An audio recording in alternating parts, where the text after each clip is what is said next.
Assalamualaikum warahmatullahi wabarakatuh. Waalaikumsalam warahmatullahi Prof. Imam, wabarakatuh. ternyata pembicaraan kita tentang sholat itu banyak yang minat dan banyak yang tanya di Instagram saya itu, terutama ibu-ibu itu. Jadi ada yang tanya begini, saya ini malas sholat, itu. Mau melakukan itu gimana caranya supaya tidak malas? Terus ada yang tanya kepada Prof. Imam kan itu, kenapa harus wudu, misalkan sholat itu kan kenapa harus bersuci dari hadas kecil dan hadas besar juga kan, tidak sembarangan orang bisa sholat. Itu mungkin perlu dijelaskan itu, kenapanya itu juga lebih mantap. Ketika mereka-mereka ini menjalankan sholat itu mantap dan tidak malas. Supaya tidak males itu gimana? Kan orang males kan. Iya, Mas Edi. Oke, monggo. Assalamualaikum warahmatullahi wabarakatuh. Waalaikumsalam. Memang salat itu harus dilakukan, Mas Edi, oleh siapa saja, bahkan perintah untuk mulai diajak sholat itu kan ketika umur 7 tahun. Oh, ya. Anak sejak umur kecil, 4 tahun itu sudah harus diajak untuk mulai sholat. Bahkan kalau sudah umur 10 tahun tidak sholat, lalu kemudian harus dikasih apa ya istilahnya dipukul, tapi sebetulnya bukan dipukul fisik. Gitu ya. Itu kan menunjukkan betapa pentingnya sholat ini.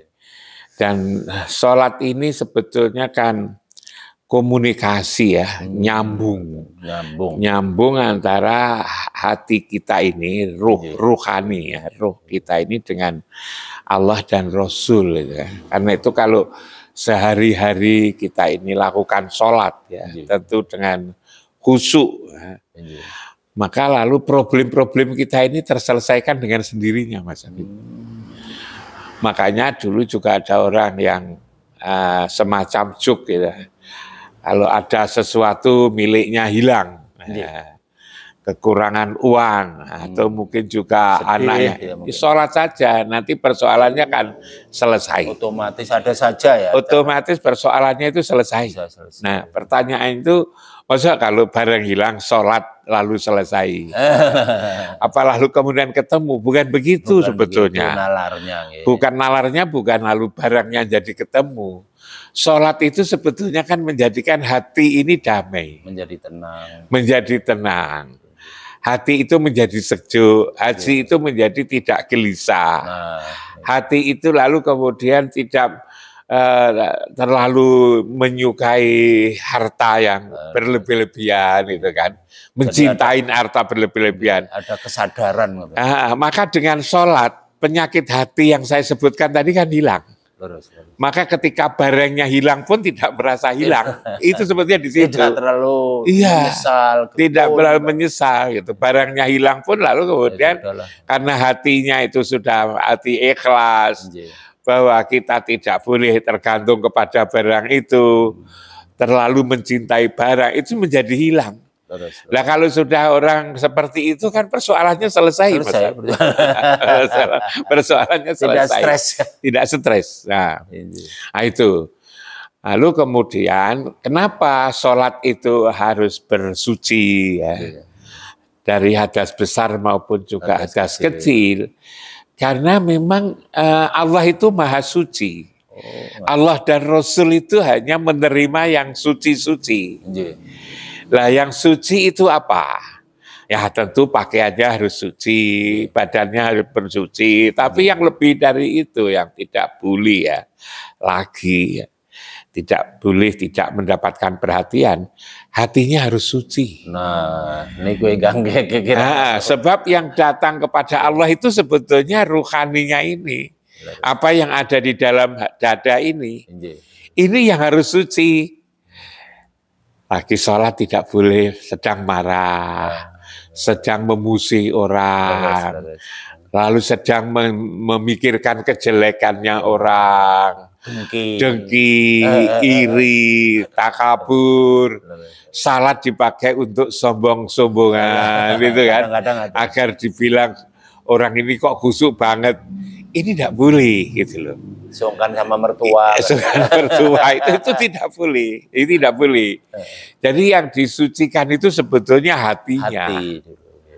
makanya itu kan kalau kita wudu kan pakai air ya.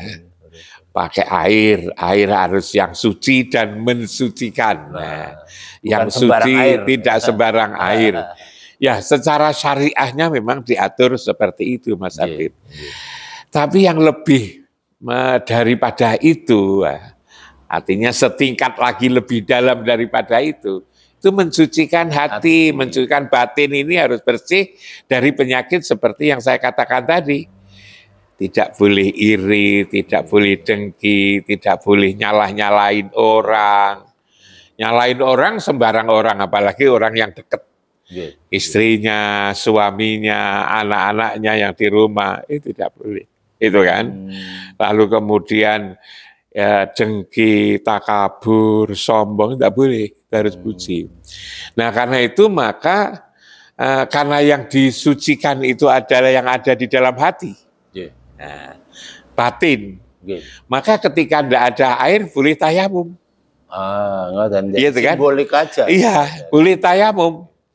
Kalau yang dimaksud itu hanya membersihkan wajah, tayamum kan malah justru ngotori wajah. Iya teman Habib. Tapi simboliknya harus diusap. Diusap itu. Karena di situ ada panca indera. Ada panca indera. Itu kan lalu apa itu namanya? Dengan tayamum itu kan malah wajahnya kan menjadi kotor. Bukan lalu wajah itu kan menunjukkan bahwa yang dibersihkan adalah bukan wajahnya, tapi adalah hatinya. Hatinya itu bersih, gitu kan? Hatinya itu lalu menjadi suci. Dalam keadaan suci itu menghadap kepada Zat yang Maha Suci, ialah Allah dan Rasul-Nya itu. Nah, karena itulah maka sebelum memulai sholat itu harus dirasa dulu, dilihat dulu. Dan yang bisa melihat diri seseorang ya dirinya sendiri. Bukan orang lain. Kalau tentang kebersihan hati tidak bisa, tanyakan kepada istrinya, lalu kepada suaminya. Apakah hati saya sudah bersih? Yang tahu itu adalah dirinya sendiri. Nah di situ Mas Habib. Lalu kemudian baru sholat. Karena itu saya punya teman Mas Habib ya. Nah ini contoh saja itu. Dulu dia itu diajari waktu kecil itu kejawen. Karena dia anaknya seorang bangsawan ya. Di Yogyakarta sana. Lalu kemudian disekolahkan ke sekolah Katolik. Lalu kemudian SMA-nya itu ke sekolah Kristen katanya itu. Otomatis kan menyesuaikan dia. Mula-mula di SD-nya itu kejawen, lalu Katolik, lalu Kristen.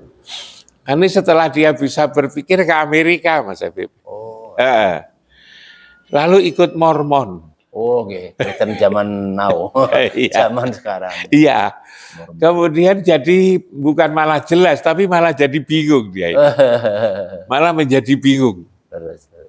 Ini agama ini kok seperti begini gitu kan. Dan beda-beda. Beda-beda seperti ini.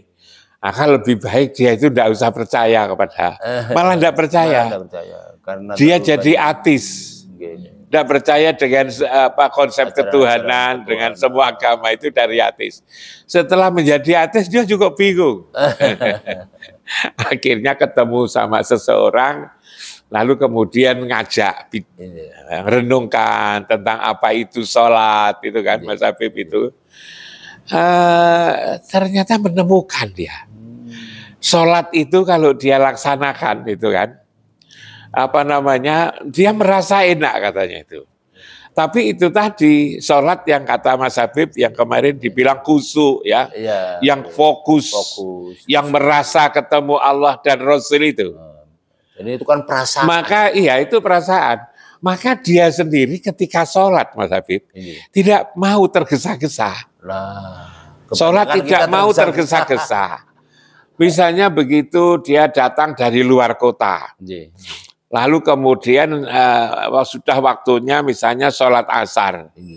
Waktu sholat asar itu kan pendek. Dia tidak bisa begitu datang, lalu kemudian ambil wudhu, langsung sholat, tergesa-gesa, tidak bisa. Dia harus mandi dulu. Supaya iya, dia walaupun tidak mandi besar. Iya, dia mandi dulu. Baru mandi dulu, lalu kemudian berpakaian yang bagus, gitu kan. Nah, itu yang tidak sembarangan, karena mau merasa menghadap Allah dan Rasul itu, lalu kemudian setelah itu baru sholat. Dia merasakan sesuatu yang merasakan bahwa dia itu betul-betul menghadap Allah dan Rasul. Hanya memang diberitahu kamu harus merasa ketemu Allah. Caranya bagaimana? Caranya diajari pelan-pelan ya, bahwa ada tempat penyembahan, ada tempat persembahan itu ada. Ialah dikatakan di Baitullah yang ditandai dengan bangunan Ka'bah itu. Berada di tengah-tengah Masjidil Haram. Nah, itu yang ditandai oleh Ibrahim atas perintah Allah. Disebut Ka'bah karena Ibrahim sendiri berasal dari suku Ka'ab. Oh, awal-awal dia itu ketika sholat, ya Mas Habib. Sholat itu kok ribet katanya. Dia bilang, kan, malah ribet. Ya, saya itu bukan katanya siapa saya, kata dia sendiri. Melakukan perenungan tentang sholat ini. Mosok lalu 1 hari semalam 5 kali, gitu kan. Dia lalu tanya mula-mula tanya pada seorang ustadz, aku itu suka sholat, tapi apa boleh sekali saja, gitu kan. Dibilang, ya kalau memang mau sekali kenapa tidak boleh? Itu keinginanmu, itu kan. Apa namanya, kamu menghadap Allah dan Rasul itu hanya sekali gitu kan. Lalu dia sendiri dalam waktu berikutnya, gitu kan, saya tidak tahu apakah 1 bulan atau 2 bulan, dia mikir, masuk salatku hanya sekali, banyak orang 5 kali. Akhirnya tambah menjadi 3 kali, Mas Habib. Salatnya 3 kali. Dirasakan semakin enak. Maka lalu kemudian, dia bilang waktu saya ketemu kira-kira 3 tahun yang lalu, Mas Habib. Sebelum COVID itu. Dia itu sudah 5 tahun katanya itu. Melakukan sholat itu. Sholat itu 7 kali, Mas Habib. Tidak 5 kali. 7 kali. Iya. Yang dua apa? Jadi dia itu sholat subuh, ya kan? Lalu kemudian sholat duha. Oh, duha. Itu sholat duha. Itu yang pasti ya. Lalu kemudian sholat duhur. Lalu kemudian sholat asar. Lalu kemudian sholat maghrib. Lalu sholat isya. Lalu sholat malam. Itu sudah tidak kurang dari 5 tahun dia ngakunya pada saya itu kan. Mengakunya pada saya itu. Sholat dalam waktu itu kan. Waktunya 7 kali itu dalam ukuran waktu. Waktu 7 kali. Tidak berarti bahwa duhur itu hanya 1. Duhur itu kan 1 waktu. Itu sholat sunatnya belum dihitung gitu kan. Duhur, ba'da duhur, sebelum asar, sholat maghrib, itu hanya dihitung maghribnya saja, isya itu kan. Itu 7 kali, Mas Habib. Itu sudah lebih dari 5 tahun. Dan merasakannya itu lalu menjadi enak, nikmat. Problem-problem itu selesai. Dia bilang apa itu namanya, bahkan begini Mas Habib, yang saya juga jadi heran itu, dia itu, bahwa sholat itu juga harus ditambah dengan zakat ya. Oh, zakat itu kan zakat itu kan setahun ya, apa namanya fardu masa ya, ada masanya, ada setahun sekali gitu kan.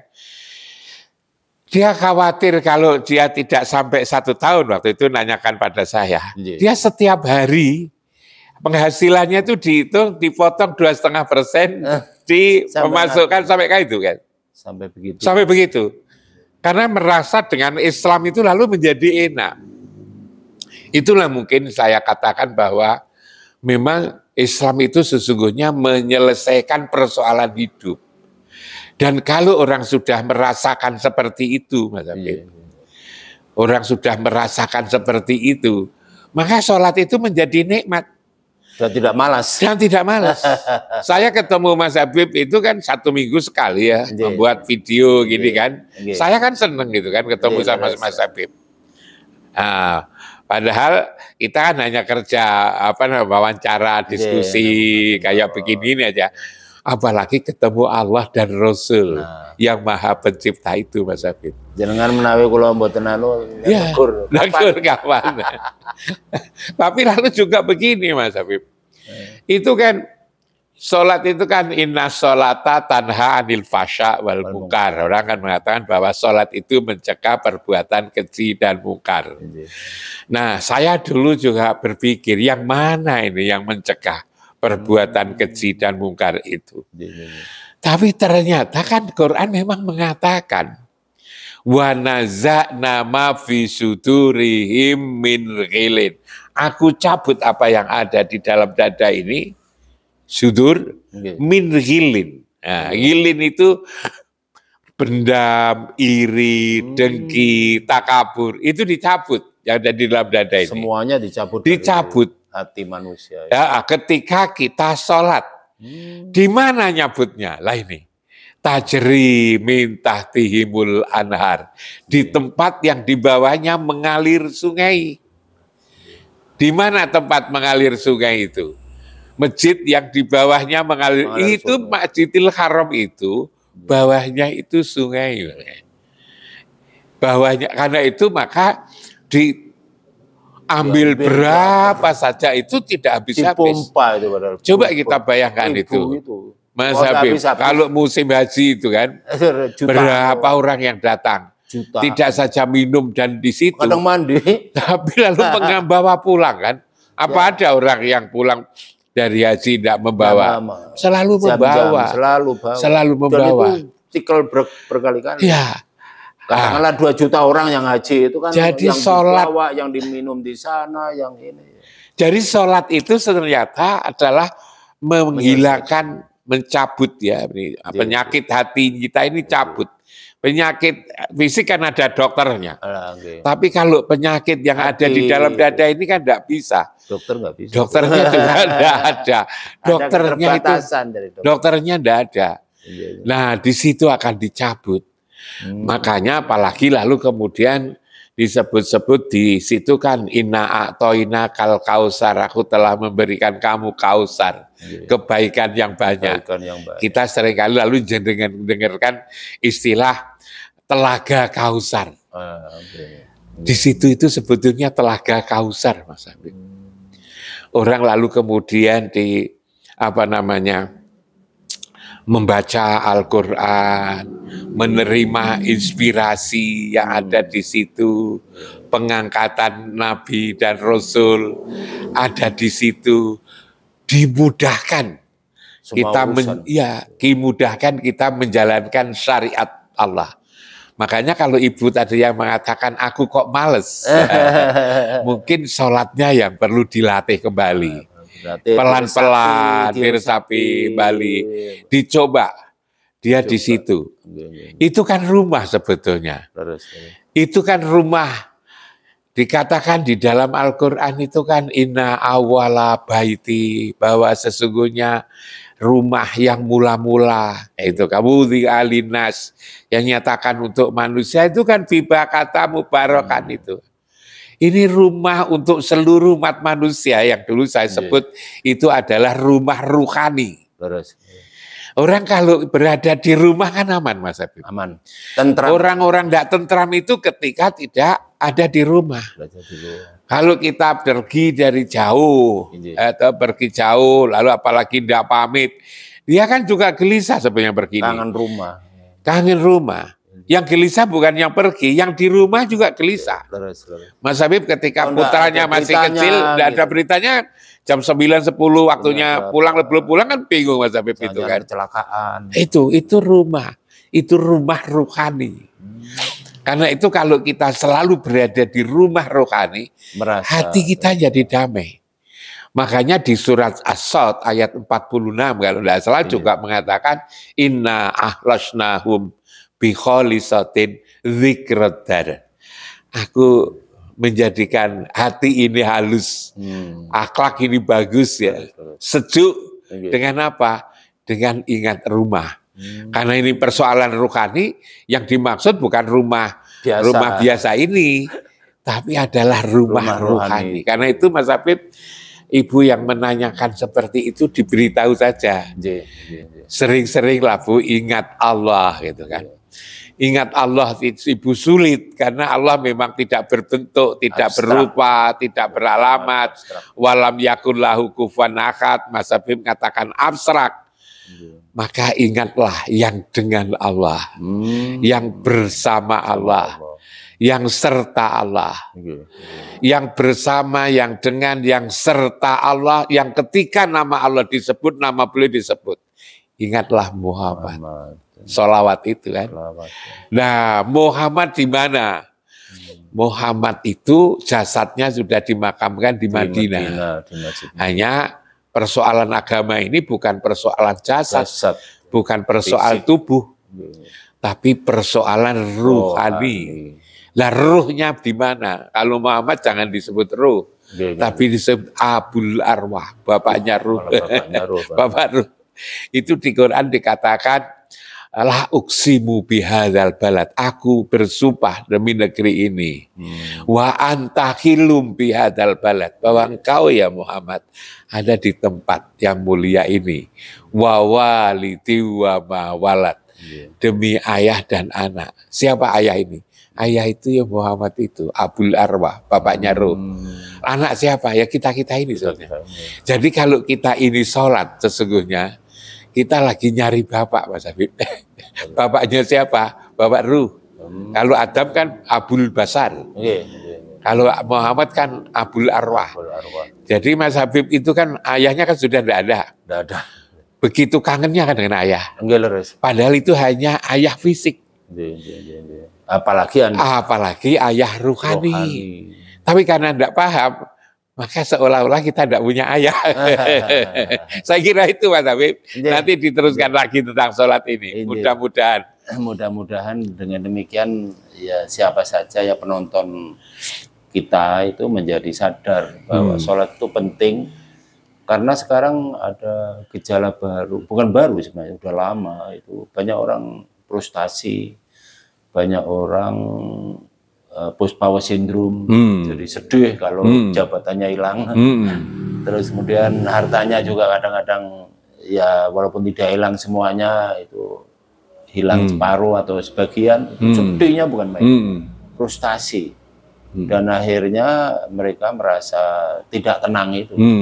Tidak tenang hidupnya ini, terutama di negara-negara sana yang barat atau mana itu banyak yang akhirnya mencari spiritualitas itu. Kalau saya ini kan gini Mas Habib, yang saya sampaikan ini kan ya saya merujuk kepada Al-Quran yang saya kenal, hadis Nabi. Tapi saya bisa menyampaikan begini kan atas pengalaman saya sendiri. Yang penting. Pengalaman saya sendiri ini. Karena itu kalau orang pada bantah saya ya silakan dibantah. Tapi ini pengalaman saya seperti ini. Dan ketika saya berpengalaman seperti itu, tak tata hati saya merujuk kepada Al-Quran. Tentu saya juga bukan ahli tafsir, tapi itulah yang saya tangkap dari Quran dan lalu kemudian saya lakukan. Apalagi ada banyak kasus-kasus teman itu. Ya, karena itu seperti misalnya Mas Habib, walaupun saya dulu pernah jadi rektor ya Mas Habib ya, 16 tahun ya. Jadi pejabat lama sekali. Ya, 4 periode gitu kan. Lalu kemudian selesai, sekarang usia saya sudah 73 tahun ya. Mas Habib lebih tua lagi ya, 74 atau 75? 75. Kita kan enak Mas Habib. Santai, tidak power syndrome gitu kan. Tidak power syndrome. Waktunya malam ya bangun malam, lalu ambil air wudhu, lalu sholat sambil nunggu waktu subuh kan. Lalu ada kegiatan rutin juga. Ada kegiatan rutin, nanti kan jadi enak. Karena itu kalau Mas Habib tanya-tanya sama saya, ya saya mau saja jawab. Tapi jangan lalu kemudian dianggap sebagai sesuatu yang harus bagi orang lain, ataupun itu harus ya silakan. Monggo. Tapi bagi saya silakan dijadikan sebagai bahan renungan, kalau cocok, bahan pertimbangan. Kalau itu cocok, bisa monggo, dirasakan, monggo kan begitu. Saya juga tidak mau kalau diajak untuk berdebat, misalnya. Saya punya keyakinan debat agama itu kan tidak boleh kan gitu. Saya kira itu Mas Habib. Terima kasih. Mudah-mudahan ada gunanya. Saya kira anunya itu ya istilahnya apa? Istilahnya benang merahnya. Kalau bahasa ilmiahnya ada benang merah antara melaksanakan sholat dengan kesejukan, kedamaian hati. Batin. Saya kira itu para penonton, dan mudah-mudahan ini menjadi renungan, tidak harus wajib diturutin, monggo dicoba aja dulu, jangan-jangan belum dicoba. Saya akhiri, assalamualaikum warahmatullahi wabarakatuh. Waalaikumsalam.